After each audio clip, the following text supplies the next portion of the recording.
Okay, let's flip it around. The Niners offense against the Titans defense. What's the key here? Oh, the one thing about it, first of all, penalties would be a concern for me, and then uh, Pretty playing out of character. Mm-hmm.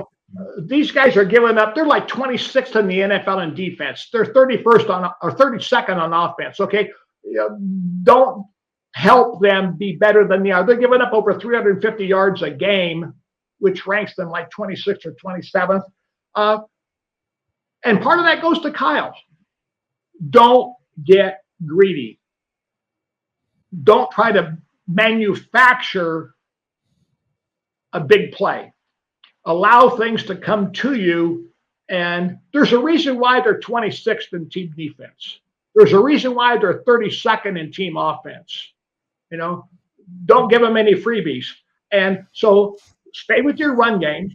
I would like to see them, be a little bit more between the tackles. I would like to see them use some insert blocking schemes. My goodness, they could, the other week they ran a insert scheme with your buddy Juszczyk going through the line, and he ran a corner route or a sail route out of the backfield, and they threw the ball to him. Well, hey, do that and block somebody, so the run game can be more beneficial. I like that. I like that.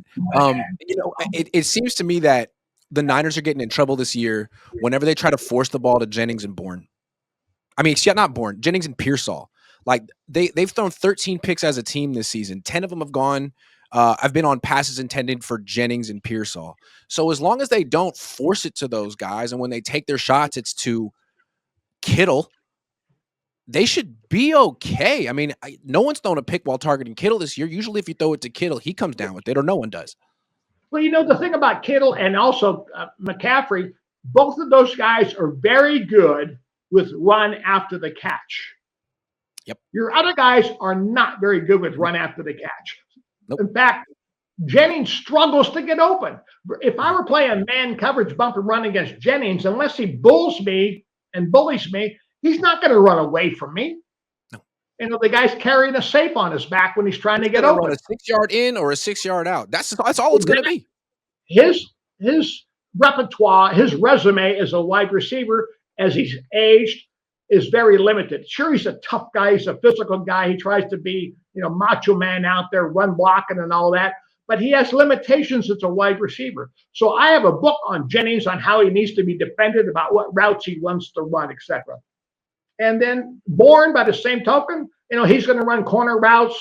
He'll run a skinny post or a slant once in a while, and then he'll run a couple square ins.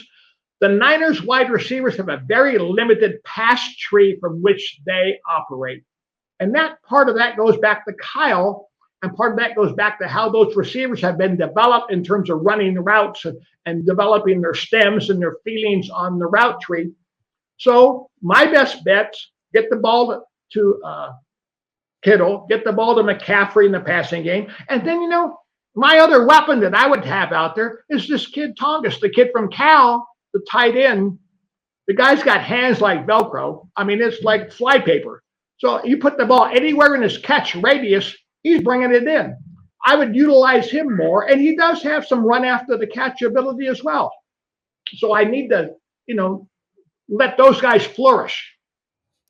What's funny to me is you could argue that the Niners' best receivers, like their best matchups on the field, are Kittle, Tongas, Farrell, McCaffrey, Juszczyk. Like all the non-wide receivers are the guys they should be throwing the ball to the most. And yet Kyle's still fixated on making it work with Jennings and Pearsall week in and week out.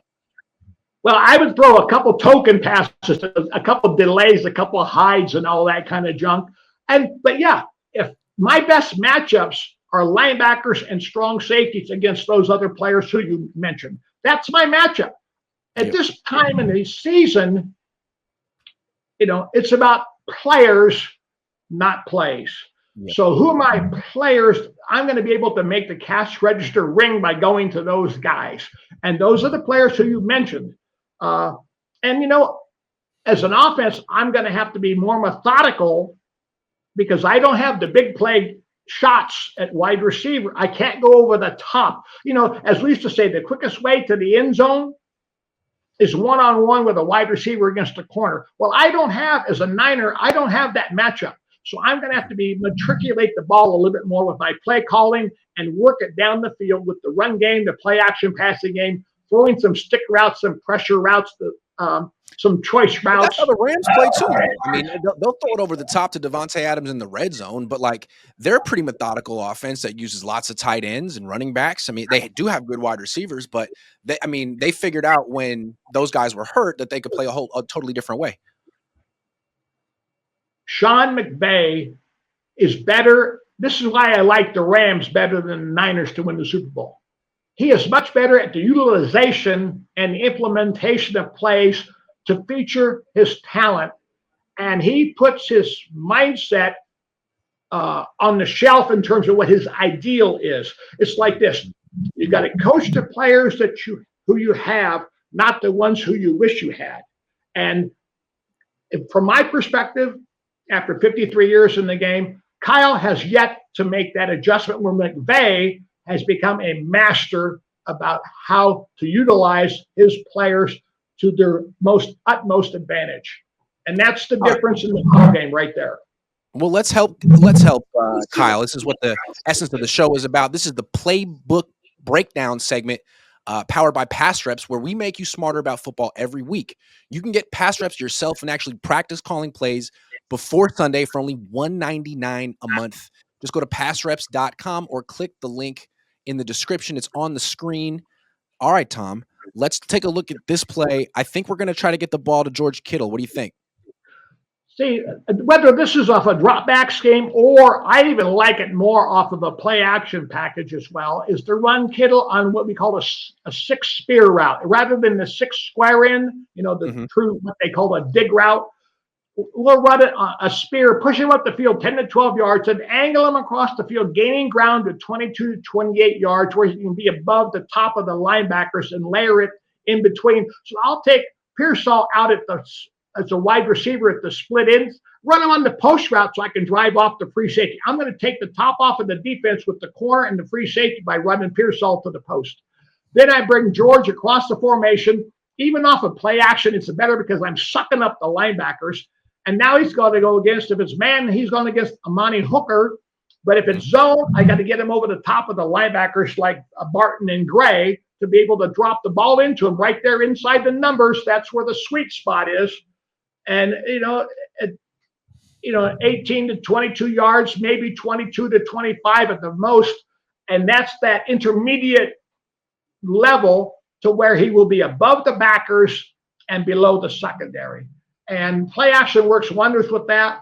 You can run that same thing off of an insert release by Kittle. If I wanted to bring him across in motion, instead of shifting him over to the tight end spot and line him up, bring him in motion and then insert him, between the guard tackle area and have him run the route that way. You're talking about losing off a play action pass. You're losing your coverage because they have lost Kittle with the motion. Then you got the play action coming at him. If I do it out of 11 personnel, I can take McCaffrey like you see it here, put him up on the wing on the weak side. If I have to chip an edge rusher, run him on the shallow cross where he's underneath the square on the backside, but I'm still going to run Kittle across the formation.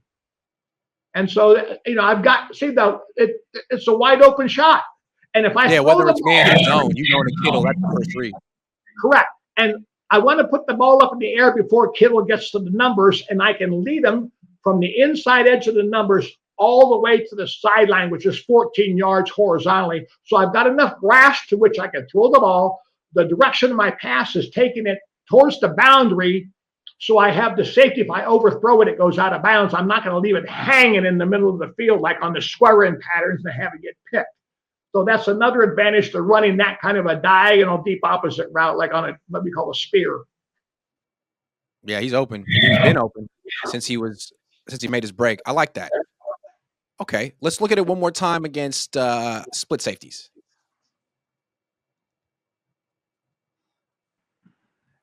I mean, Kyle should have 100 ways to get the ball to George Kittle down the field. Oh, there's no question. And see, that if they play too high like you just showed right there, Pearsall's got to take that near half safety and get rid of him and take him off and clean him out. And so the corner will squat in the flat. but then you're talking about a 22 to 25-yard pass. The corner's not going to sink that deep. And then if Kittle's not open because the backer sinks underneath it, I'll have your buddy Jennings running the square in behind it, and I've driven off the deep half safeties, so I should be able to find daylight to be able to throw the ball to Jennings as a last resort before I check the ball down to the remaining back or underneath to McCaffrey going across the formation where he could throttle versus zone. I see. Okay. Well, look, you just saw the breakdown. Now go test your own football IQ. Pass Reps updates weekly, $1.99 a month. The link's below. Don't just watch the game. Call it. PassReps.com.